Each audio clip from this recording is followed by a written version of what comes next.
It's my life living with HIV.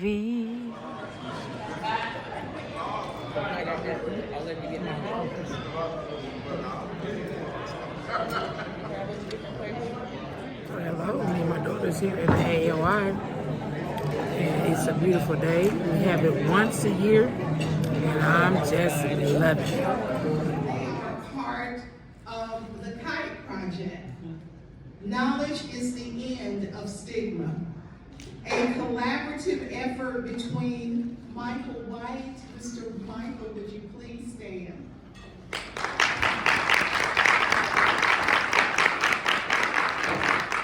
Mr. White is an 80-year-old, yes, I said 80. Art gives us language when words fall short. Art holds grief, resilience, memory, and hope, often all at once. Art allows us to see ourselves and one another more fully.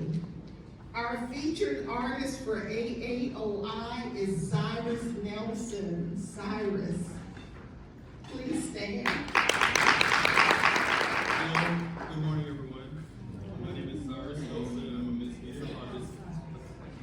All right, thank you. Once again, good morning, everyone. Good morning. Good morning. My name is Cyrus Nelson, and I'm a Miss Media artist here in Atlanta. And I'd like to say thank you to Dr. Daniel Driffin and the AAOI for having me and selecting me, my work, for this wonderful opportunity. So the piece is entitled Cozy, and it represents community. Coming together, being there for each other, being pillars, uplifting each other. We have to rely on each other, especially in this day and time. It definitely takes a village, particularly our Black and Brown community, and that is what this piece represents. Thank you.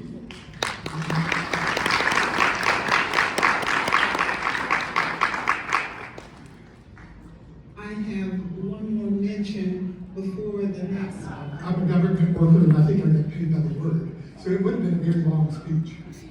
I want to begin by expressing appreciation and thanks to the tireless efforts of Sandra Vincent.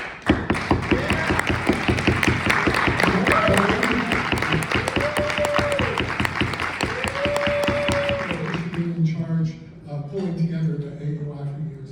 She is our North Star, keeping us grounded in making sure that community and your voices are heard in everything that we do. It's great to see so many of you here. I'm very excited to hear more as we go through today about how you are getting in care, remaining in care, or what challenges you might have in getting in care, and how we might help you in doing that. At a time when Washington is trying to erase you, I want you to know that you are seen, that you are the reason that we are here, and the reason why we do the work that we do. So thank you, and I want to introduce someone who needs no introduction, the wonderful and talented Dr. Daniel Driffin.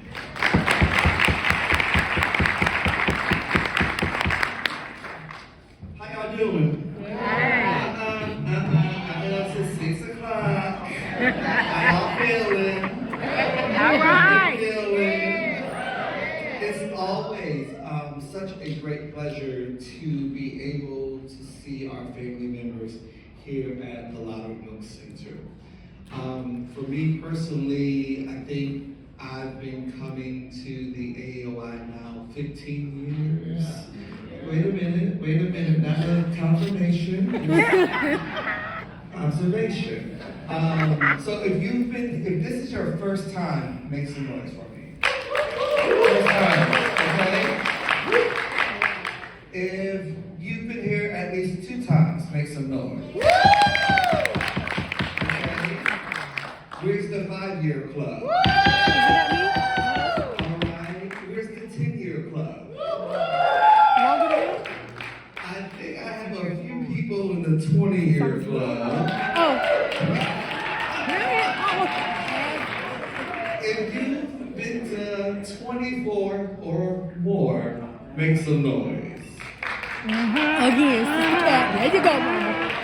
Excellent. So again, it gives us great pleasure. We're really excited to hear many of the conversations today. As always, if you have questions, comments, concerns, do not hesitate to stop me in the hallway, to stop Ms. Vincent, to stop anyone who has a smiling face and a Fulton County shirt on, okay? We would not be here without you. Let me say that again. We would not be here without you. As we prepare to get ready for our upcoming Planning Council year, please, if you are not a member of the Planning Council and you are interested in getting on the hottest ticket in town,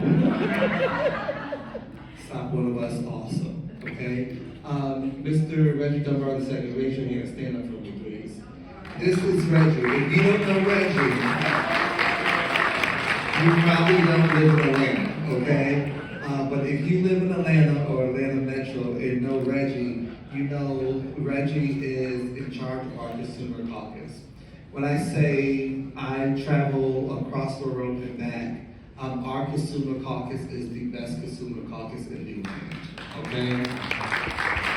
The best in the land. So even if you cannot attend one of our planning council meetings, please attend our consumer caucus session every third Wednesday of the month from 12 p.m. to 2 p.m. Guaranteed hot meal and an amazing discussion, okay?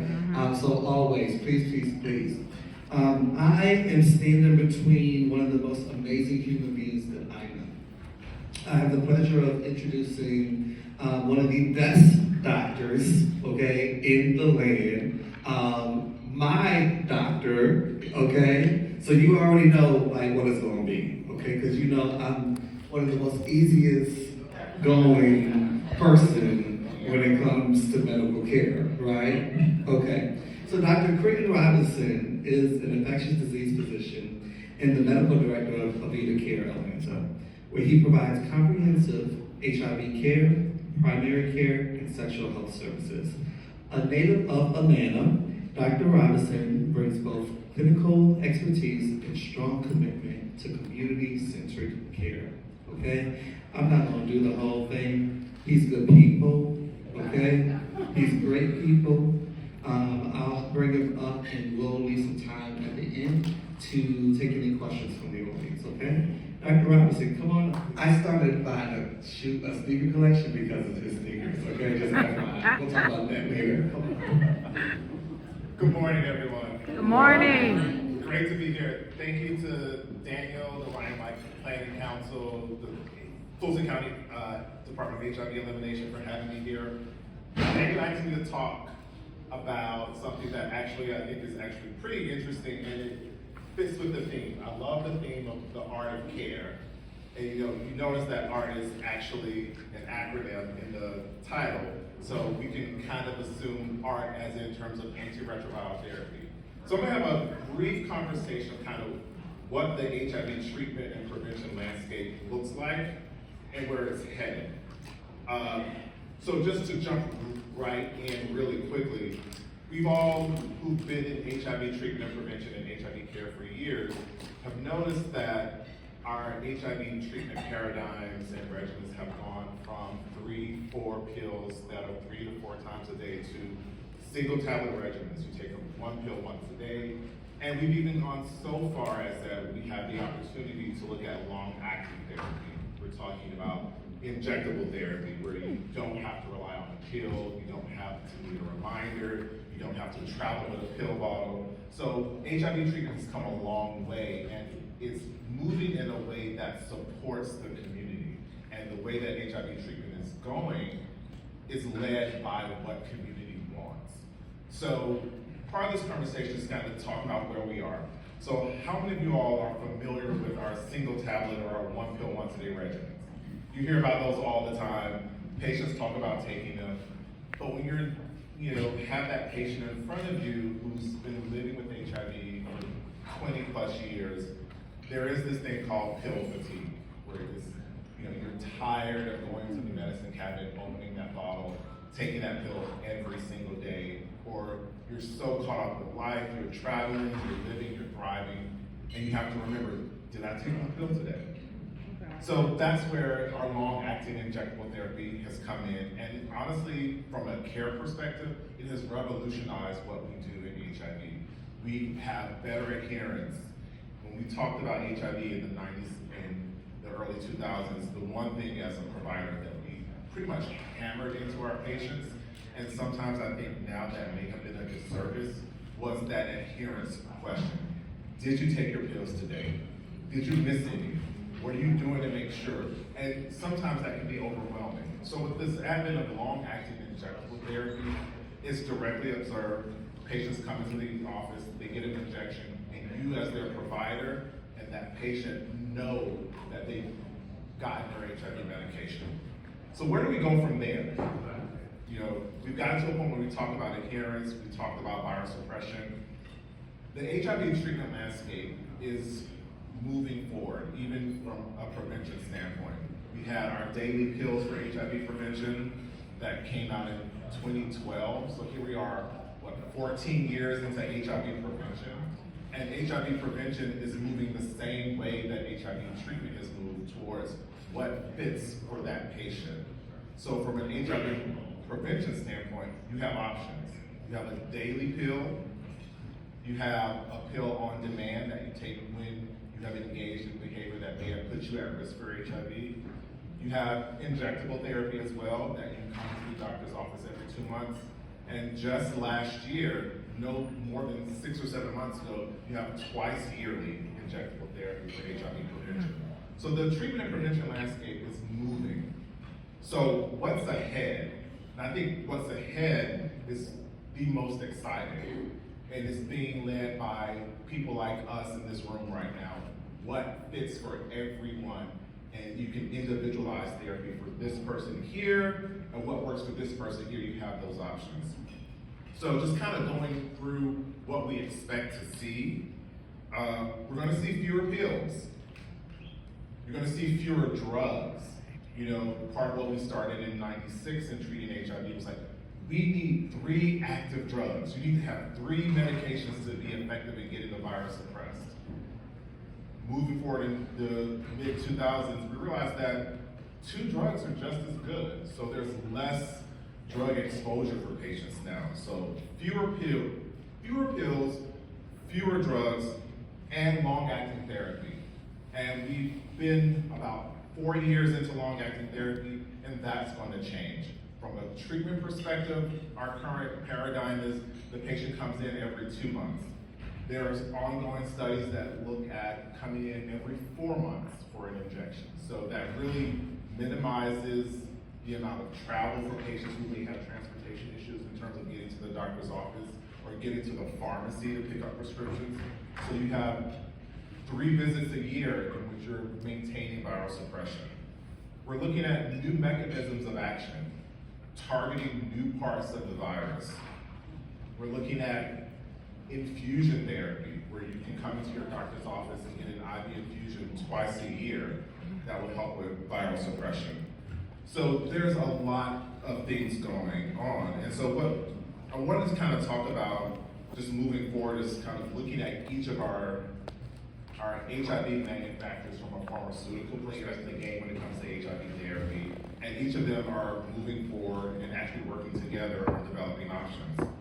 So what we can see coming ahead from an HIV prevention standpoint is the potential of a once-a-year injectable therapy for HIV prevention. The other thing that we're looking at for HIV prevention is a once-a-month pill as an option for preventing HIV. Looking forward towards HIV treatment, there's multiple combination pills coming in, looking at kind of our big players in HIV therapy, our integrase inhibitors, medications like bictegravir and Biktarvy, dolutegravir and Tivicay, and combining them with some of our newer medications. Again, fewer medications, fewer pills. So we're looking at 2 medications in a pill for highly treatment experienced patients. So those patients who have been living with HIV since the 90s, who are taking, literally still taking handfuls of pills, can potentially have their therapy adjusted to a single tablet regimen. We're looking at once weekly pill therapy for HIV treatment. We're looking at a combination of injectable therapy with infusion therapy. We're looking at combinations of injectable therapy with oral therapy. And then looking at what's coming forward, there's a fantastic drug that does a great job at controlling HIV, and that drug is metabolized, it's used within the cell, it eliminates HIV, then it gets put out of the cell again to be used again. So there's longer therapies with that. And one of the most exciting things that we're looking at, and I'll kind of end here, is when we talk about HIV cure. What does cure look like? I can count on both hands and feet the number of times that I've had patients in the last month come to me asking about HIV cure, and they talk about CRISPR. Has anyone here heard of CRISPR? Okay, great. So what CRISPR is a gene editing technique in which they use a different type of virus to go into the cell and literally cut out HIV out of the immune system, and it gets eliminated from the body. It's still in development, but that's kind of the forward thinking that researchers have in terms of seeing what's on the horizon for HIV care, for HIV treatment and prevention. So this was just a very brief overview of kind of what's out there, what's coming. There's so many other things that we're looking at, but that's kind of where we are right now. Can you say that name again? Now y'all know. Okay, be here to be. Repeat that name again. Yes, CRISPR, C-R-I-S-P-R. And I will not attempt to tell you what that acronym stands for. Questions, comments?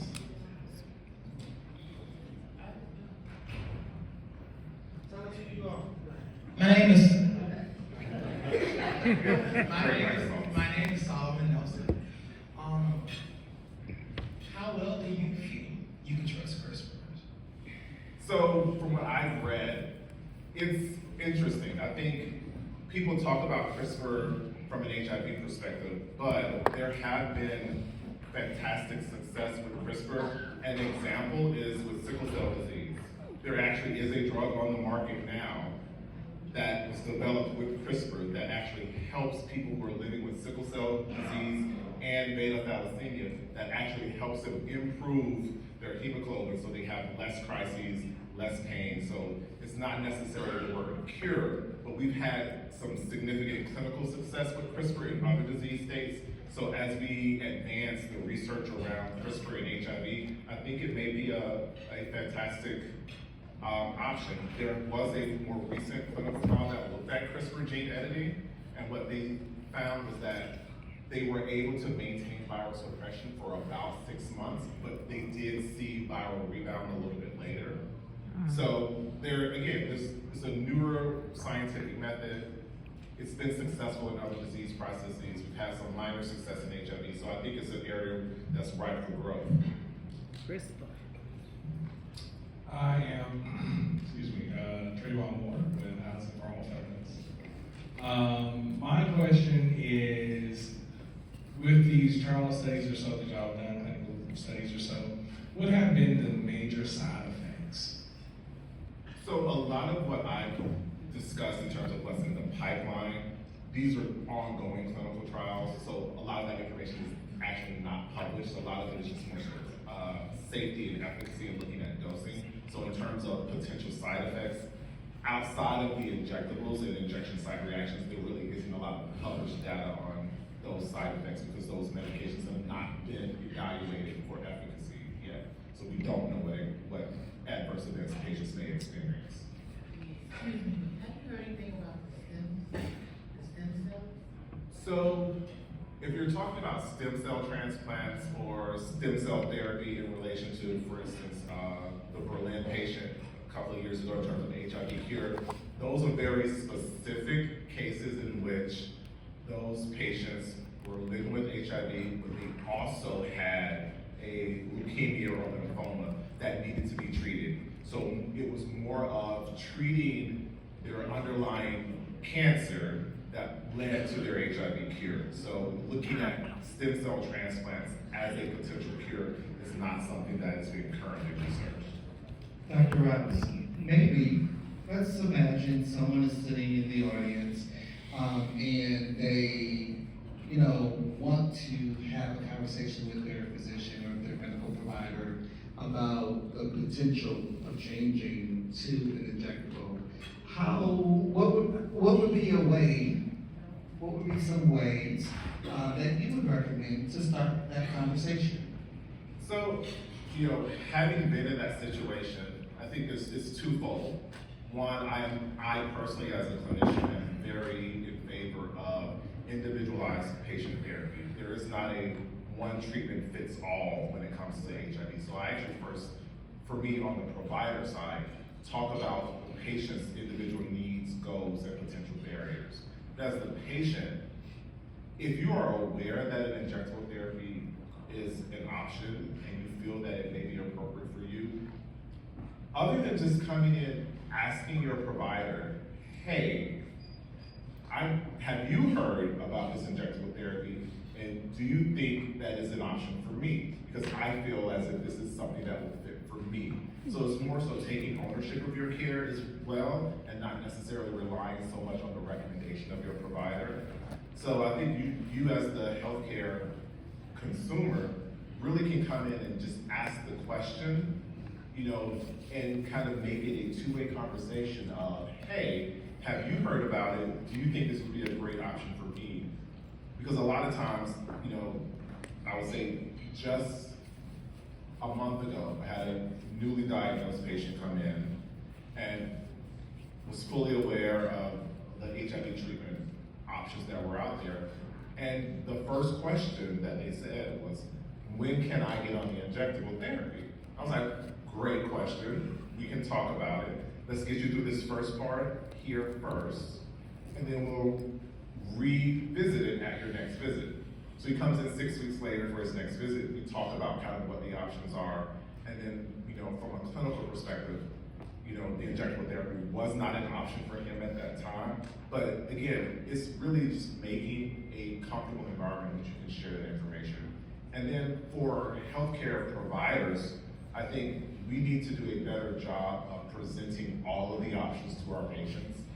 I have made a conscious effort in terms of talking with my patients about injectable therapy, because a lot of times the response I get, if it's not broken, don't fix it. I don't want to change. There's this, fear of the unknown, of what will happen if I change. Will I remain undetectable? What side effects I will have?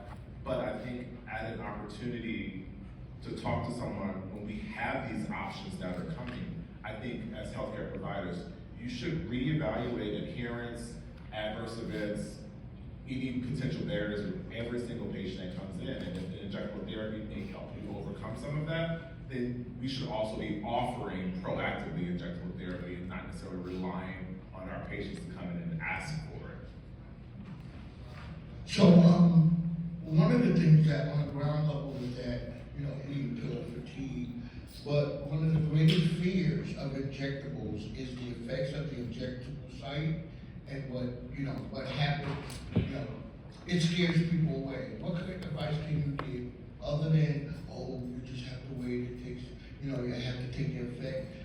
We need more encouragement when it comes to injectables because of the fear of the effects of the injectable site. What's your advice?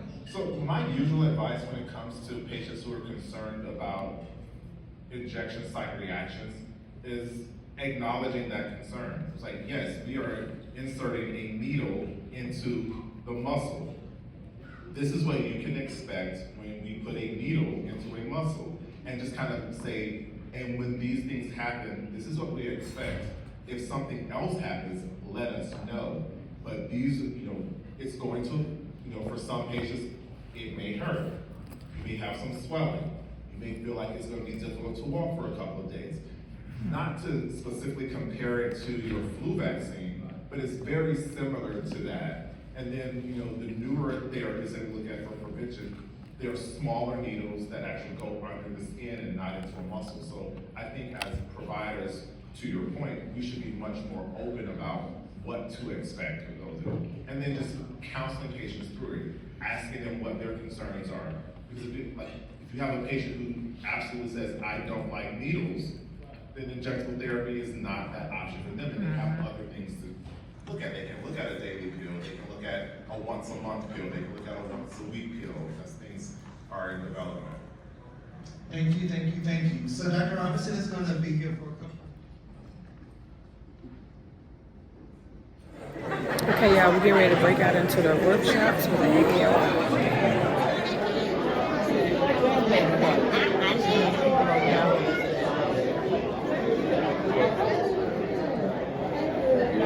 Hi, how are you? Hey, how you doing? I'm good. Oh, recovery consultant. Hey.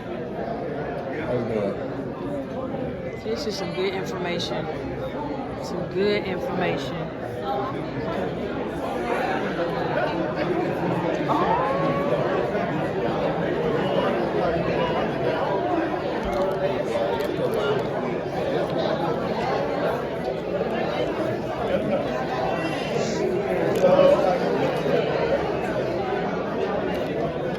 Attention everyone! We need you to start making your way to your workshop. Amen, amen. Someone cares. Hey, y'all. All right. Hi. Okay. Good morning. Hi, good morning. How are you doing? Ooh, honey. Oh, my goodness. Take some information. I sure am. Get you in that new Now, you home. see what that is? Or help you sell your existing home and move into a new one. Okay.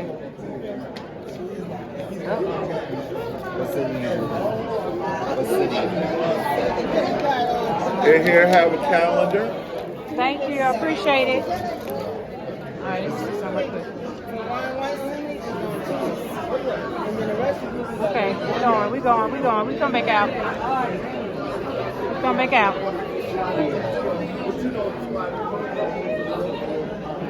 All right, the bathroom's that way.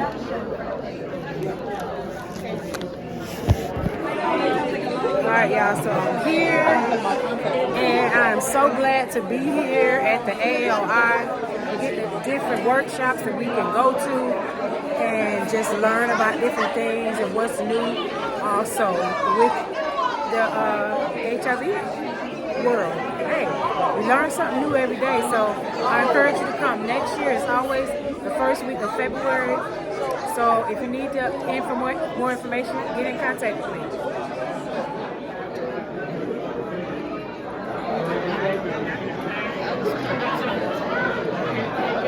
All right, I see you. Okay.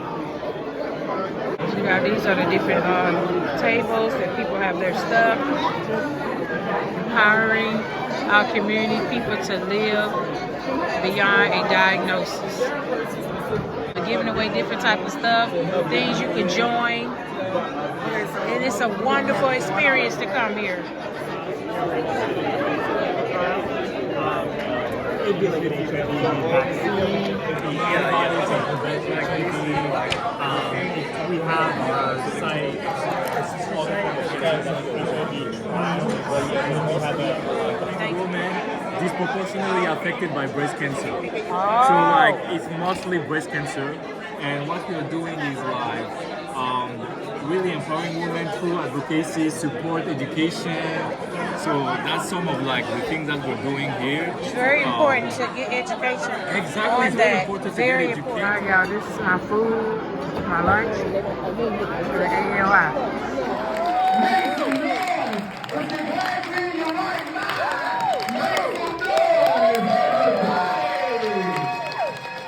Okay, y'all, we got something real special lined up for you this afternoon. Has anybody ever been to a ball before? Show of hands. Been to a ball, been to a ball, been to a ball. Okay, we got a couple participants. So one of the first things when we start a ball, we start by clapping. So I'm gonna need y'all to turn that music up. I want it as loud as it can go. Cause I'm feeling great. I'm feeling good. I'm feeling great. Come on, make some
All right, y'all, we're going to our second session workshop. Walking up the stairs, y'all. Walking up the stairs. Woo! Okay. Oh, Lord, my knee about to give out on me. Get over here before your knee give out. Oh, Jesus. Oh. Woo. Oh, you see my stuff?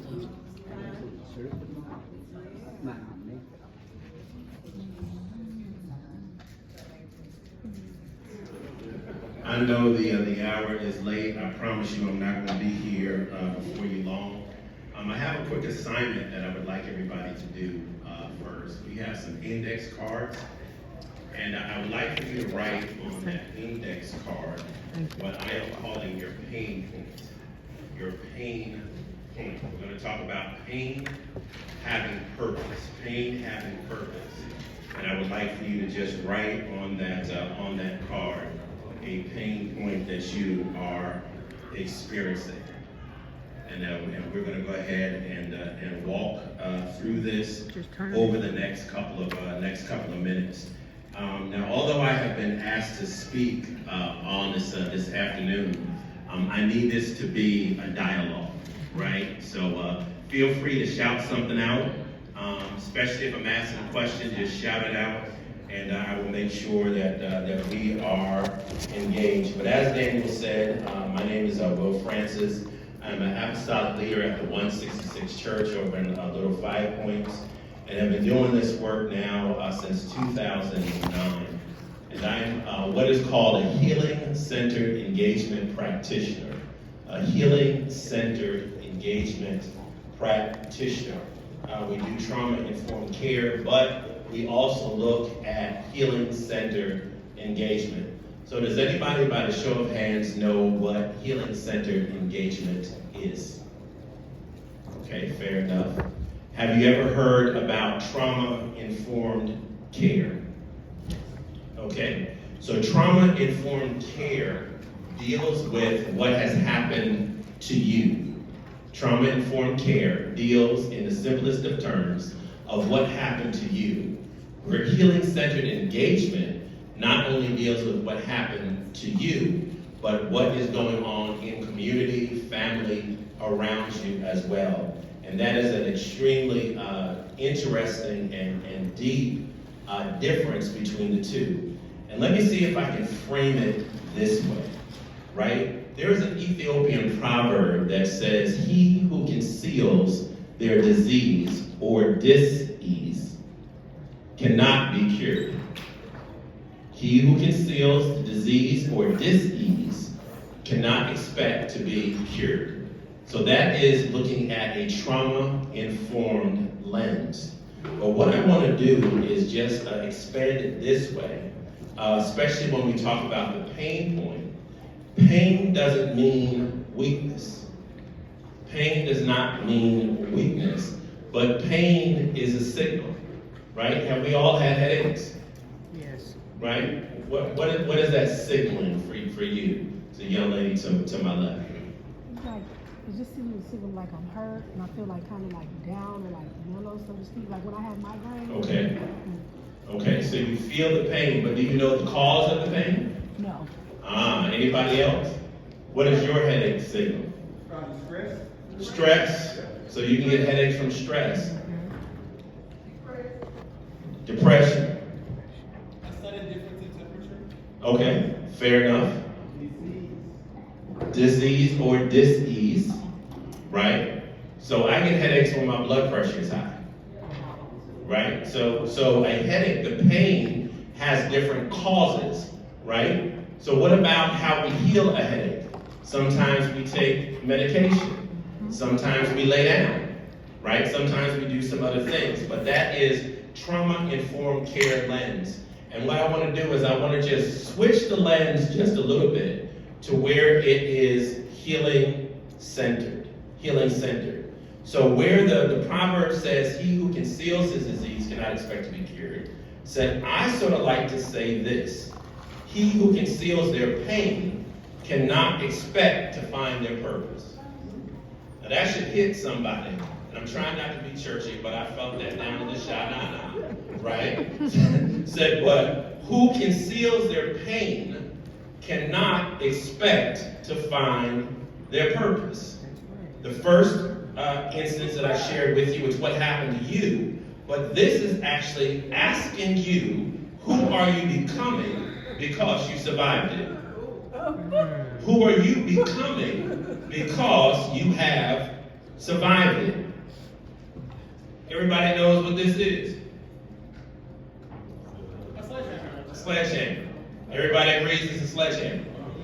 All right? If I were to, I'm going to use Reggie. If I were to hit Reggie, that would cause Reggie some pain, correct? Yes. All right, fair enough? Yes. Everybody agrees that sledgehammer could cause some pain. Yes. But did you not know this is a building tool? No. This is one of the main tools. If I got to break down something, this is the first thing most people will grab is a sledgehammer to break it down. Hey, we're going to use a sledgehammer today to break down some pain in the room. Y'all with me with that? Now, I was going to drop it on the stage, on the floor, Sandra, but I don't want to pay for nothing. So let's go ahead and look at it. The reason I gave you the card and I asked you to write down your pain point, what is some pain that you are either experiencing now or have experienced in the past? If you want to shout it out, feel free to shout it out. If you want to just come up and show it to me, that's even better. Anybody want to shout out or show it? I'm not going to read it out if you bring it up front. I shout mine out. Oh, they're going up. Okay, thank you. Thank you. Anybody else? Sciatic nerve, leg pain. Okay, all right. Anybody else? You're going to take this back. Hold on 1 second. Okay. Need you to just hold that 1 second. Thank you. Anybody else? Anybody lost a loved one? Painful. Right? What else? Anybody been in a car accident? Okay. What else? Pain points that you wrote down. Pain points. I know you. How you doing? All right. What was it? Oh, yeah, people. Who? That's a whole nother, I got a whole hour for just that. Not on Reggie, but just people can bring you pain. One more time. Yes? It makes me to see cruelty and meanness becoming normalized in our culture. Pain. All of these are pain points. All of these are pain points. How about this though? Here's the question. What would happen to how you deal with your pain if you looked at it from a healing-centered experience? How would it look? We turn into power. We turn into purpose. Right? What else? It offers solutions. Maybe for yourself, maybe even for others. Right? I'm not going to try to mess up what you said. I know what it is, but say your pain again. Mine? Sciatic nerve pain. Right? Never had that before. But now I'm experiencing it and I don't know what to do. Well, it's nerve pain, basically. Yeah. But who would I go to ask the question like that? Because I don't know what's going on. An orthopedic doctor. No, I would go to you. Oh, well, yeah. See, the pain has a purpose. Mm-hmm. And what I'm going to try to do in the next 20 minutes or so is to literally walk you into your purpose. Okay. Because I believe that the pain pushes until the vision pulls. Okay, I agree. Pain pushes until the vision pulls. Okay. So 2009, when I was diagnosed, I literally did not know what I was going to do. Literally did not know what I was going to do. Knew I was going to die. Just figured I would just go ahead and help out the process. Right? Said, was suicidal. Well, how are we going to do this? Because I don't like taking pills. I was scared to drive down 25 and look for a telephone pole to wrap my car around because I didn't want to hit the telephone pole and then be paralyzed and then still be living with this pain. Right? So flash forward 2009, 10, 16 years later, right? National advocate, apostolic leader of a church, have a ministry that does phenomenal work here in Atlanta, and literally going all over the country, right? Speaking to folks, training folks, doing workshops. That's not what I went to school for at all. But I had to go through that pain until I understood what the purpose was. Okay. Right? Said, and I don't say this to brag, there are things that I minister to now that I have never personally experienced. So I have to carry other stories. I don't ever say that they're my stories or my experience, but I get to carry those stories into spaces and have become pretty much a storyteller.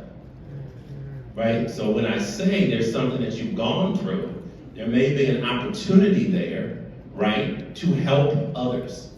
And I think most of, when we look at purpose, right, our purpose is really not about us. That's true. It's not about us. No, it's not. Because when I started doing for others, my little stuff that I was going through, it just started to shrink, shrink. And that's where I found my power. The power was in the purpose because I allowed the pain to push until the vision pulled. Right? So talk to me. Tell me a little bit more about purpose or the power. I don't know what you wrote on your card, but what I am going to ask you to do is to flip that card over to the other side.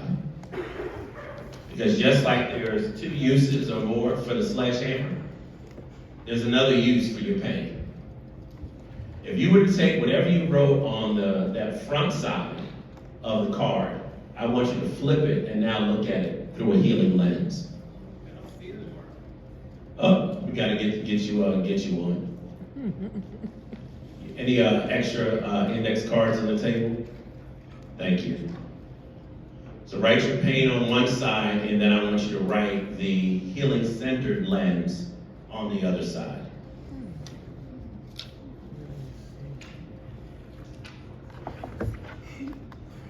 And I really want to press in on today that what we don't heal, we're gonna have to name.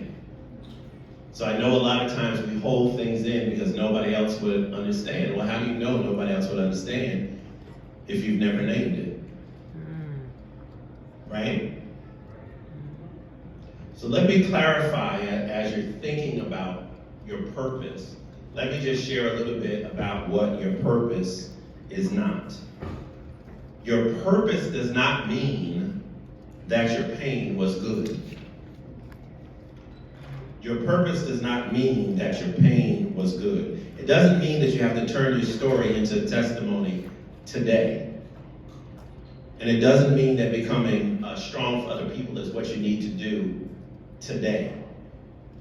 But what it does mean is that your purpose, right, means that your pain no longer gets to define you.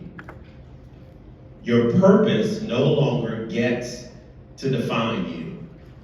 And I may be aging myself a little bit, right? But I would go to conferences with folks living with, and folks would stand up and say, to introduce themselves, and say, my name is William and I'm HIV. And I would cringe. Because I didn't stand up and say, my name is William and I'm eczema. Right? I didn't stand up and say, I am William and I'm sprained ankle. Right? And that would always bother me. I didn't know why, but what I realized in doing this work is because I am more than my pain or more than HIV. If you would be honest enough, and I'll be honest enough, that when I got my diagnosis, all of my dreams went out the window. All of them left. I didn't think I was worthy. I was listening to what other people were saying, you know, oh, stigma kills. Yes, I get that. But self-stigma, can I cuss? It's a bitch. Yeah. What I was taking in and thinking about myself, I didn't want to do nothing. I had one friend, and his name was Durs. D-E-W-A-R-S. Yes, sir. I didn't know it was a scotch. I just know it was on sale that particular day. You know, and as a good Baptist, I was drinking the brown liquor in the summer. We was only supposed to be drinking clear liquor. See, y'all that's laughing, y'all know what I'm talking about, right? Right? But that's all I knew. $800 in one weekend on Durs. Because I was trying to ease the pain. I was trying to ease the pain. But what eased the pain was understanding that there is purpose in every one of us. Every one of us. So look at your neighbor and tell them that there is purpose in you. There is purpose in you. Now I need you to have a conversation with yourself. I have purpose. Or as this table said, I have power. And the power that you have is to literally turn that pain into purpose. Pain into purpose. So, if you would, for those of you that shared your pain, what were some of the things that you wrote on the back of the card?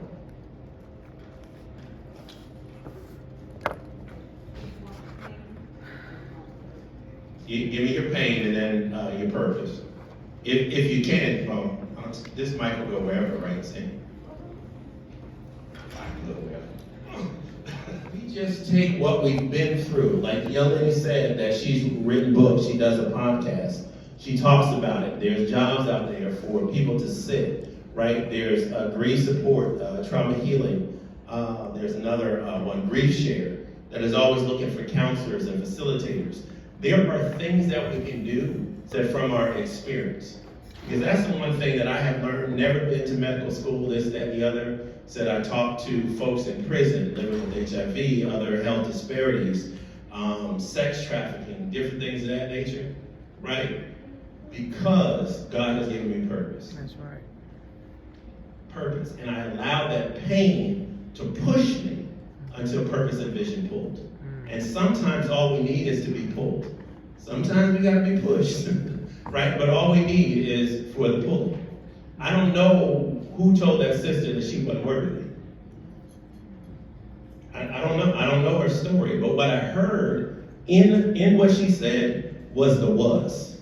That's a transition, right? That's when you move from pain into the purpose, right? And you may not know what it is. It's a book, it's poetry, it's a podcast. Like I said, it's sharing with others. My sister in the back, you know, yes, parents are aging. We're hearing about dementia, Alzheimer's more and more, but I don't understand that because I haven't been through that. So, but now if I go into it, wouldn't it be great to have somebody that I can actually talk to call on, that can help just, not necessarily counsel me through, right? But to just sort of help me through. Because I know when I was going through my pain in 2009, I wish I had somebody just to help me through it. I had to figure it out by myself. And if I had given up, then this conversation wouldn't be taking place today. That's right. But we have to begin thinking about the healing-centered part of what it is that we go through. Anybody else have one? I'll do one more. One more. I didn't get it. This is what it is. Deacon. I'm coming. I'm gonna make it all the way. Hi, how you doing? It's me, Lisa Faye. All right, so I want to talk to you about an event I went to this past Saturday, February the 7th, and it was called AAOI, and it stands for Atlanta Area Outreach Initiative. And the Metropolitan Atlanta HIV Health Services Planning Council put all this together, and with the help of others, okay? So let me show you the book. This is the book that we receive when you go, and it has the outline of everything that take place. And it was actually held at the Loudermilk Center in Atlanta, which is downtown Atlanta.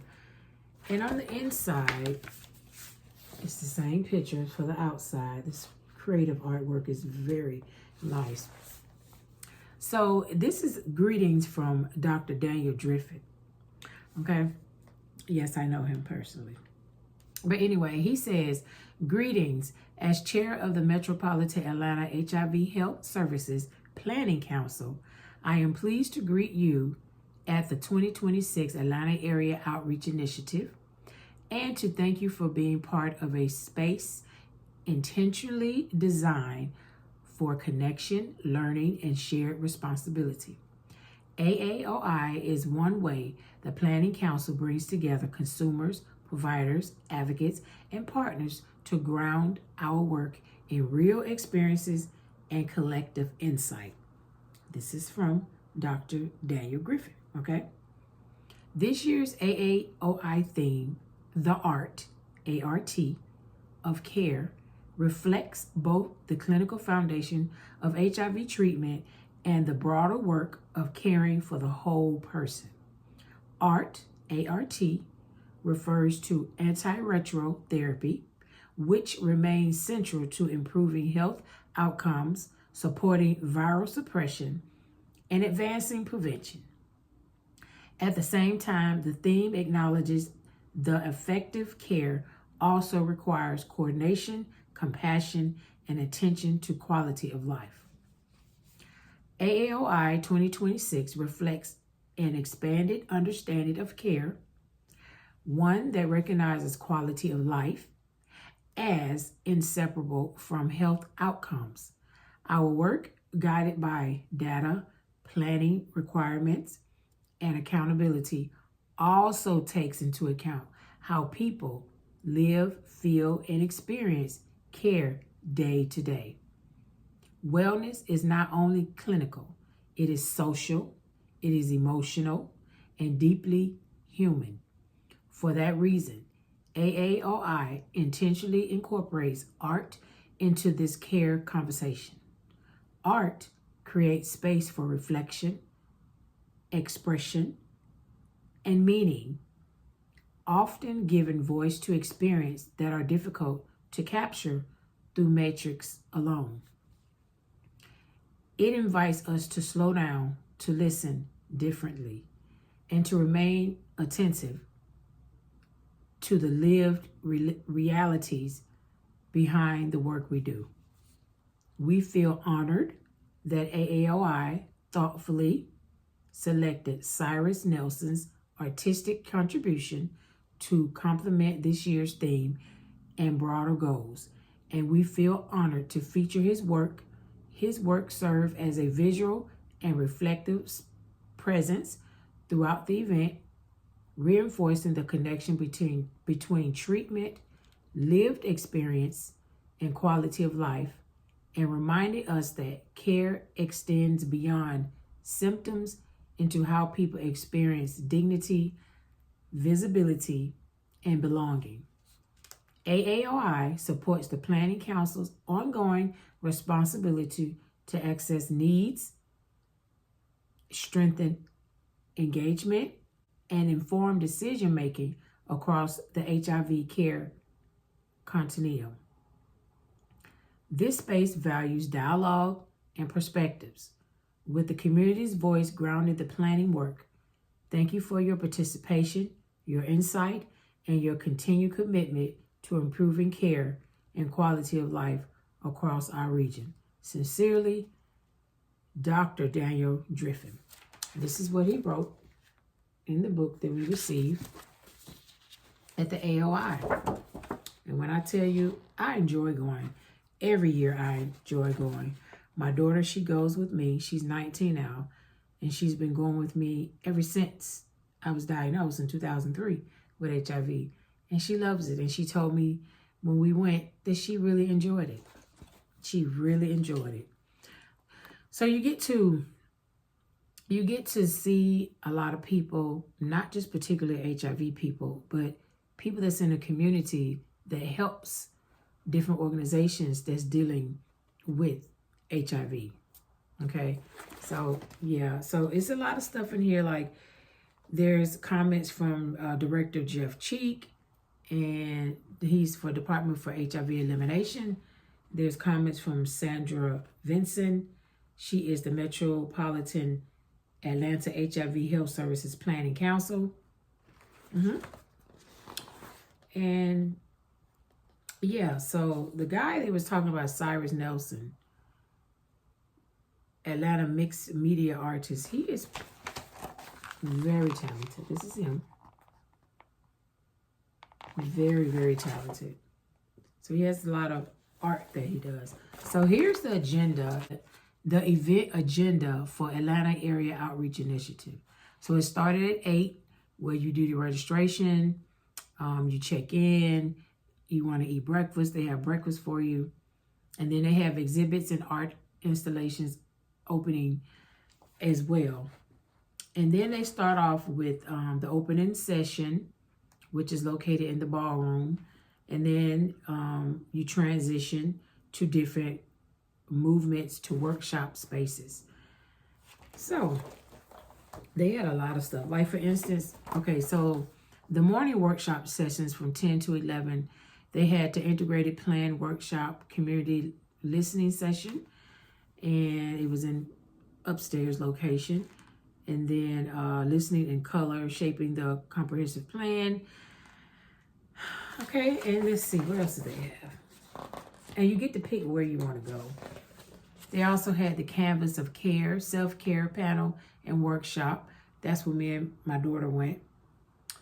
And let's see, the panelists and facilitators were John Graves, Nicole Robach, and Amanda Holloway. Then they had between 11 and 11:30, they had the extended transition networking window. And 11:30 to 12:45, you got a chance to eat lunch. And their food was delicious, and it's always healthy. It's always healthy food that they give. And that's a blessing. And everything was free, y'all. It was good, and it was free. And that's a blessing. They also paid tribute to honoring enduring legacies like Hermione Bell, Kevin English Taylor, and Charles Shackelford. Yes, we paid special tribute to them, and God bless them. But then the afternoon, they have, after the lunch, you have the afternoon workshops, sessions, integrated plan workshops, again, community listening sessions, and they talked about a lot of stuff. Let's see, we have the respite room, dedicated, reflective, and support space that was located in the Charles Young downstairs. And then you go back to the ballroom at 2 to 2:15, where the movement to closing session, and then the exhibits and art installations open. Then you had the closing session. And it says The Color of Pain, when pain has purpose. Speaker, that is Apostle Will Francis. And he had a great speech, really, really great. And I interacted a lot with that as well. But yeah, they had so many different things that you can do. So next year, I hope that you get a chance to attend the AAOI, the Atlanta Area Outreach Initiative. Atlanta Area Outreach Initiative. It's very, very great. So, while you're downstairs in the lobby area, they have different people advertising their different things that they do. Like, for instance, this is one where it says you're a girl boss, and it's basically talking about the breast and how you examine yourself and things like that. Like, make a plan, have questions ready.